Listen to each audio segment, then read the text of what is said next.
विद्युत धारा 1। पहचानो मेरा मोल, मैं हूँ आप सबके लिए अनमोल। मेरे बिना न कोई साधन, आपको मेरी जरूरत है घर घर आंगन। इस वीडियो का उद्देश्य विद्युत के अवयवों, उनके प्रतीक और विद्युत धारा के प्रभाव के बारे में जानना है। क्या बिजली को भी अभी कटना था? बिजली के बिना कितना मुश्किल है। हाँ, वो तो है। जब हम छोटे थे, इस गांव में बिजली नहीं होती थी। पढ़ना लिखना बहुत मुश्किल होता था। न बिजली के पंखे थे, न बल्ब और न ट्यूबलाइट, न टीवी, न रेडियो, कुछ भी नहीं था। टीवी पर तो ये भी दिखाते हैं कि शहरों में रसोई घर में भी बिजली की मदद से खाना बनाया जाता है। कपड़े भी बिजली की मदद से धुल जाते हैं। यहाँ तक कि बर्तन धोने की मशीन भी बिजली पर निर्भर है। अच्छा, हमारे जिला अस्पताल की मशीनें जैसे एक्सरे मशीन भी बिजली से चलती हैं। लेकिन हमारे गांव में ही बार बार बिजली क्यों चली जाती है? दिन में तो रोशनी रहती है, रात में अंधेरा। क्या हम सूरज की रोशनी को किसी डिब्बे में बंद करके नहीं रख सकते ताकि वो रात को इस्तेमाल कर सके? ऐसे थोड़ी ना होता है। तो क्या हर गांव में, हर शहर में ऐसे ही बिजली चली जाती है? बच्चों, अभी तक यहीं पर हो। मुन्ना के घर से चारा लेने नहीं जाना। टॉर्च जरूर ले जाना, बाहर अंधेरा है। अरे देखो, घर में बिजली नहीं है, लेकिन मोहल्ले के खम्बे का बल्ब तो जल रहा है। ऐसा क्यों? रमेश, टॉर्च बंद कर दो।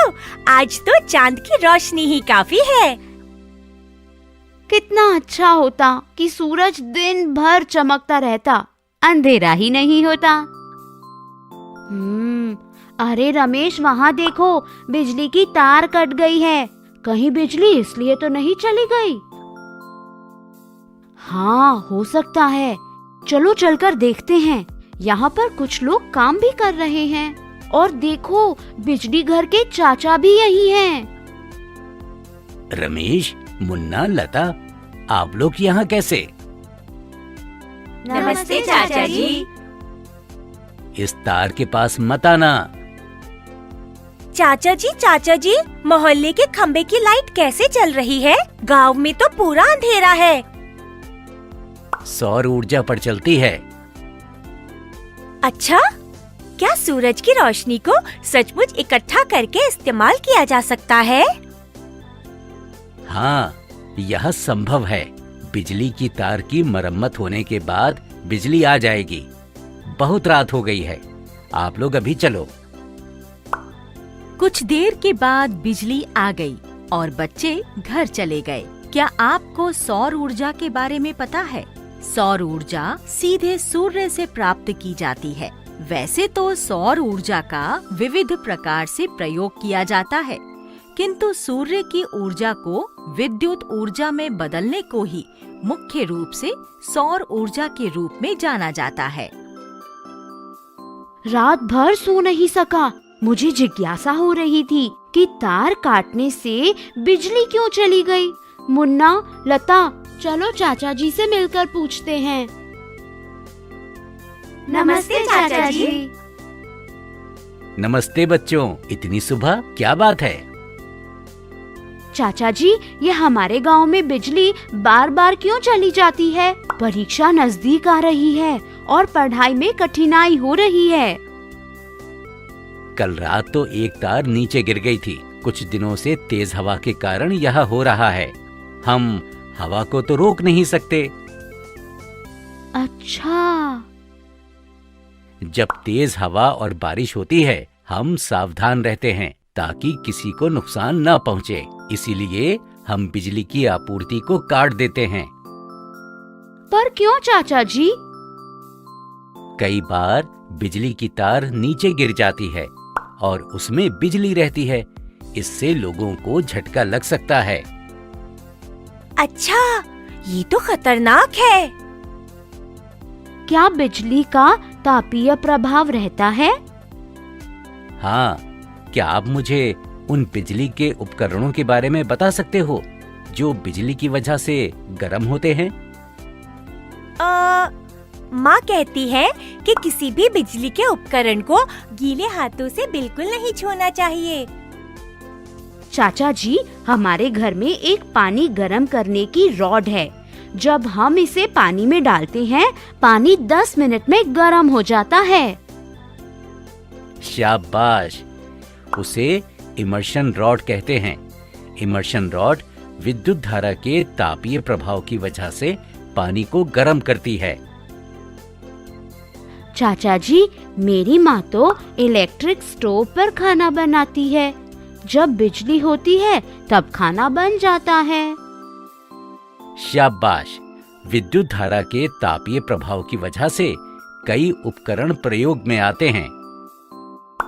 बच्चों, क्या आप उन उपकरणों के बारे में पता लगा सकते हैं जो विद्युत धारा के तापीय प्रभाव की वजह से गर्म होते हैं? सोचिए और अपने अध्यापकों के साथ बैठकर इस सूची को बनाइए। आपको बहुत मजा आएगा। चाचा जी, यह बैटरी का चिन्ह है ना? और यह तो बल्ब का। जैसे हम सड़क के लिए सड़क चिन्ह और खतरे के लिए यह चिन्ह इस्तेमाल करते हैं, वैसे ही विद्युत अवयवों के लिए भी अलग अलग चिन्ह इस्तेमाल करते हैं। जैसे यह चिन्ह बल्ब का, यह स्विच का, यह तार का और यह बैटरी का। ये बैटरी के धन टर्मिनल और ऋण टर्मिनल का निशान है। हाँ, तुमने सही कहा। और यह सामान्य विद्युत परिपथ है। बिजली के हर उपकरण के लिए एक परिपथ रहता है। इससे हमें विद्युत की आपूर्ति के बारे में पता चलता है। इस परिपथ से तो समझ आ रहा है कि धन टर्मिनल से बिजली जा रही है और यह बल्ब जल रहा है।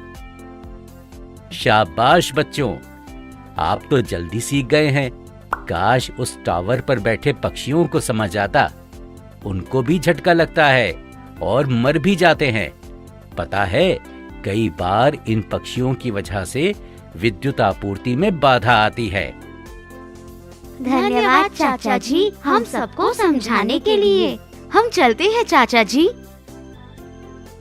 बच्चों, क्या आप पता लगा सकते हैं कि और कौन-कौन से चिन्ह इस्तेमाल किए जाते हैं? चलिए पता लगाते हैं। बच्चों, अब तो आप लोगों ने मुझे पहचान लिया होगा। मैं आप सभी की जिंदगी में रोशनी देती हूँ।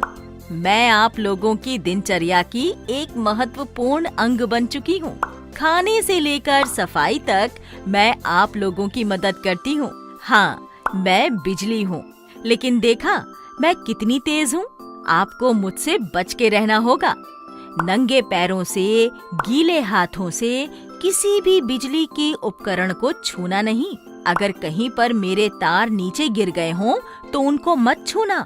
बिजली के खंभों से दूर रहिए, वे खेलने की चीज नहीं है। इस वीडियो में आपने विद्युत अवयवों के बारे में, उनके चिन्हों के बारे में और विद्युत धारा के तापीय प्रभाव के बारे में सीखा है। अगले वीडियो में आप विद्युत धारा का चुंबकीय प्रभाव के बारे में जानेंगे। धन्यवाद। फिर विद्युत धारा भाग 2। नमस्ते बच्चों, पिछले वीडियो में आपने विद्युत धारा के तापीय प्रभाव के बारे में पढ़ा था। इस वीडियो में आप विद्युत धारा के चुंबकीय प्रभाव के बारे में जानेंगे। चलिए इस विषय के बारे में चर्चा करने के लिए हम रघु और राम के पास रामपुर जाएंगे। इस वीडियो का उद्देश्य विद्युत धारा के चुंबकीय प्रभाव के बारे में जानना। रघु चाचा की दुकान जंक यार्ड में क्रेन को देखो, लोहे के सामान को कैसे अलग कर रहा है। हाँ राम, लेकिन इस क्रेन में चुंबक कहाँ है? रघु, तुमने ठीक कहा, यह तो चुंबक जैसे दिख ही नहीं रहा। क्रेन के बीच एक लोहा है और चारों ओर एक तार लिपटा हुआ है। यह लोहे को आकर्षित कर रहा है। राम, हमें इस यंत्र के बारे में पता लगाना ही है। हाँ यार, इस बात का जरूर पता लगाएंगे। चलो चलो मेरे पिताजी से पूछते हैं, शायद उनको कुछ पता हो।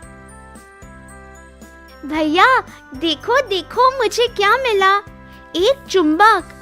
देखो यह लोहे के सिक्के इस चुंबक से कैसे चिपक रहे हैं।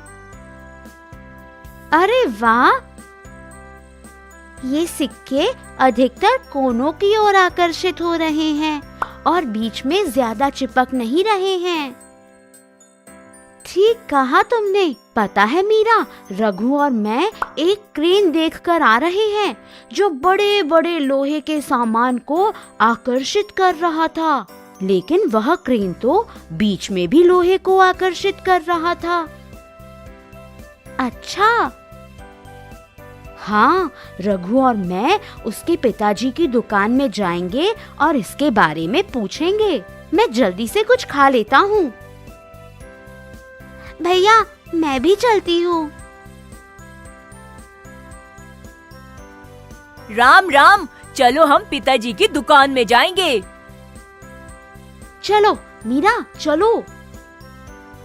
नमस्ते चाचा जी, मैंने और रघु ने आज सुबह एक क्रेन को देखा था। वह क्रेन तो बड़े लोहे की चीजों को अलग कर रहा था, लेकिन हमें उस क्रेन में कोई चुंबक दिखाई नहीं दिया। देखो, मेरे पास एक चुंबक है और लोहे का चूरा है। राम, तुम इस चूरे को कागज पर डालो। अभी इस पर चुंबक रखो और कागज को आराम से हिलाओ। चाचा जी, यह लोहे का चूरा तो कोनों के तरफ चला गया है। रघु, तुम इधर आओ और इसे देखो। तुम यहाँ क्या देख रहे हो? पिताजी, आपने एक लोहे की कील पर तांबे के तार को घुमाया है, फिर आपने इसे एक बैटरी से जोड़ा है।